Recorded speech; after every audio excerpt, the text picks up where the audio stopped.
Монголын ард түмэн бид улсынхаа тус гар тогтнол бүрэн эрхт байдлыг баттган бэхжүүлж хүний эрх чөлөө шударга ёс үндэснийхэн эв нэгдлийг эрхэмлэн дээдэлж төртөс түүх соёлынхон уламжлалыг нандинан өвлөж хүн төрлөختний соёл иргэншлийн ололтыг хүндэтгэн үзэж эх орондоо хүмүүнлэг иргэний ардчилсан нийгэм цогцлуулан хөгжүүлэхийг эрхэм зорилго болгоно.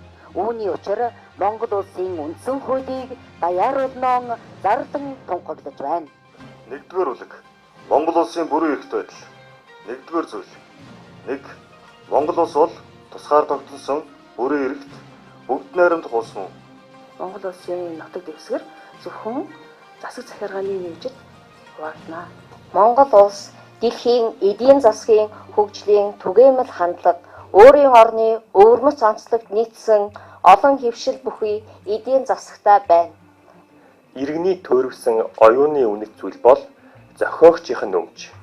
Монгол улсын үндэсний баялаг мөн. Өмчлөгчийн эрхийг гагцхүү хуульд заасан үндслэлээр хязгаарлаж болно. Монгол улсын иргэн дараах үндсэн эрх чөлөөг баталгаатай эдэлнэ. Монгол улсад хууль ёсоор орчин суугаа хүмүүр хууль шүүхийн өмнө эрхтэгш байна. Эрүүл, аюулгүй орчинд амьдрах, орчны бохирдол, байгалийн тэнцэл алдагдахаас хамгаалуулах эрхтэй.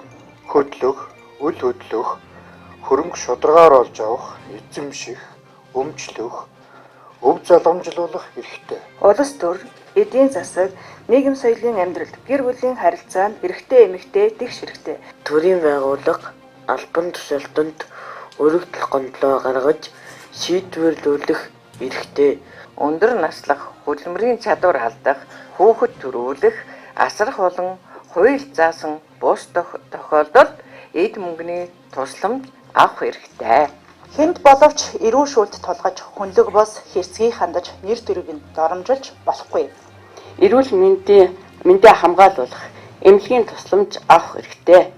Улсынхаа нутаг дэвсгэрт чөлөөтэй зорчих, төр буюу байнга оршин суух газраа сонгох, гадаад явах, оршин суух, эх орондоо буцаж ирэх эрхтэй. Үндсэн хуульд хууль, зарлиг, төрийн байгууллагын бусад шийдвэр, нийт байгууллага, иргэний үйл ажиллагаа бүрнээ нийцсэн байвал зохино.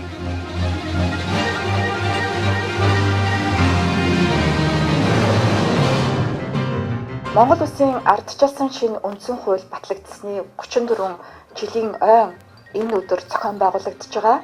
Үндсэн хуулийн уншлага, хүндэтгэлийн үйл ажиллагаанд хүрэлцэн ирсэн та бүхэнд энэхүү түүхэн тэмдэглэлт өдрийн мэндийг хүргэж, Улсын хурлын тамгын газрын нэрийн өмнөөс чин сэтгэлийн талархал илэрхийлье.